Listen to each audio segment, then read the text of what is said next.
This week in Call of Duty, we check out 2 of the new Modern Warfare 3 maps for Call of Duty Elite members only. Close out the first season of Friday Night Fights. And as promised, we check back on the Vuzix Wrap 1200 virtual reality headset with 3D and in-game head tracking.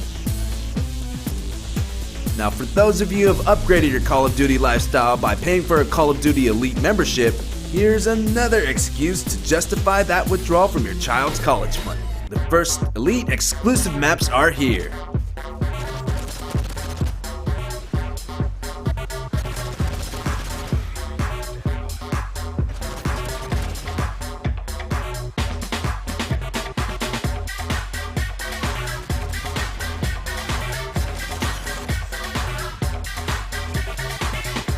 See? It's not all about having your KTV ratio rubbed in your face every time you log in. Ryan, I tried to explain to your wife that you're watching Friday Night Fights for the, hardcore gaming? Or even uploading videos of you killing your friends in the jerkiest way possible.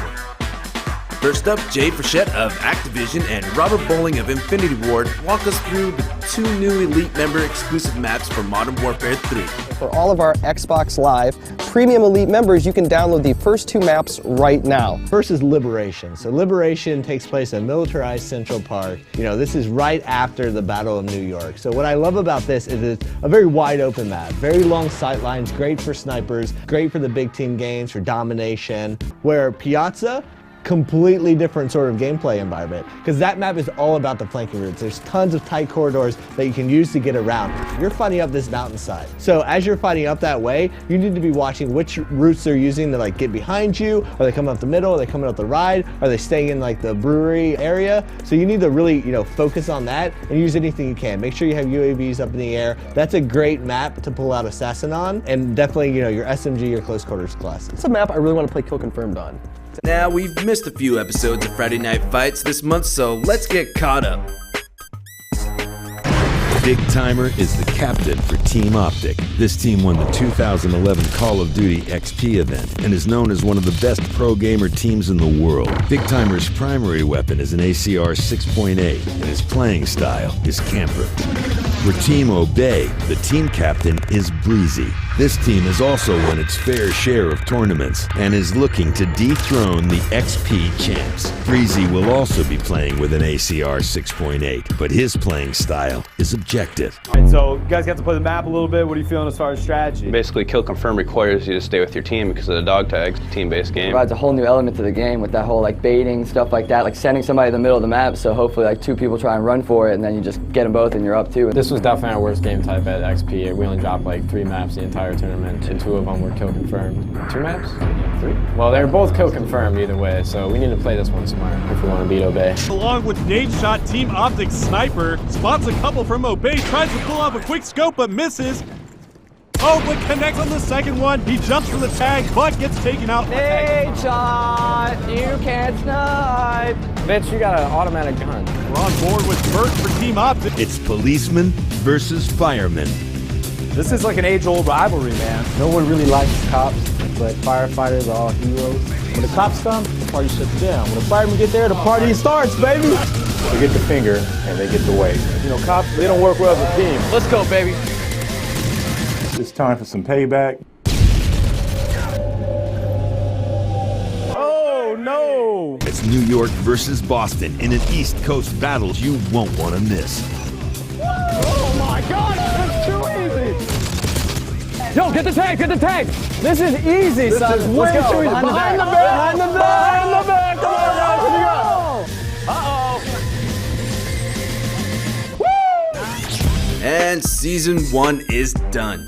For a chance to be a contestant on Season 2 of Friday Night Fights, check out castinginc.com/Friday Night Fights. Pretty sure you don't need an Elite membership. Now, before our winter break, Ryan started toying with the Vuzix Wrap 1200, and we're still toying with it. The 3D part of it seemed to work pretty easy after installing the app, but head tracking was another issue. Now that we got that going, here's Ryan with the verdict. Yeah, the Vuzix Wrap 1200 VR is this headset I'm wearing right now, and the couple things it does is head tracking. So if you look at the screen behind me, you'll see that we have the output going there, and I can turn my head and follow the action, which basically is mimicking the mouse. So here's me with the mouse, right? So I've got the mouse going, but I can also, you know, whip my head back and forth and look up in the sky and look down at the ground. The other thing it does, and watch, you'll see on the screen tweak out behind me when I push the button, you can basically go into 3D mode and stereoscopic 3D. I'm playing it right now in 3D. It's a little tricky because while it looks fairly 3D, the one problem it has is the fact that it doesn't line up properly. So one of the things you'll notice, I don't think you can see on the TV, but when I pull up, to me it's like I have to focus on the dot in order to really kind of try to make those two images look like one, and that's obviously a problem for aiming. The little bit of immersion that you get with 3D on and the head tracking, I will admit there is a little bit of magic there, but in terms of usability, hitting the 3D off seems more effective at actually, you know, taking out bad guys. But the problem that you run into is you instantly want to run in one direction while looking in another. I mean, I'd love to be able to run and look behind me or any of that, but you know, the game doesn't support, or at least this particular game doesn't support, you know, free look and, you know, motion. But that to me is like where it would be at. Like that would be where it would be useful, is if I could run and, you know, look in one way, like literally running and shooting. The other thing that we thought of that we could try is, you guys seen those app blasters, right? So one of the things we're thinking about trying is getting one of those app blasters, using an iPhone, basically syncing that to the mouse, so then you can stand there with this and use this to look, and then use the blaster to shoot and aim. We just have to have somebody off camera basically steering you around using the WADs, which isn't the greatest thing in the world, but definitely worth a try. So yeah, so I would say for the price of the glasses, that's the only problem, is the glasses, if they were, you know, inexpensive in some way, it might be kind of cool to be able to say that you've got a, you know, I think it's they claim, what is it, a 72-inch screen, yeah, 75-inch screen using these glasses. But the reality is, it's like, yeah, it might be a, you know, the image of a 75-inch screen, but it's like from 10 feet away. So it's like, you know, you can probably get the same effect if you're at home, like sitting in front of your TV like this, you know, it's like, yes, your 25-inch TV will now look like it's 100 inches. But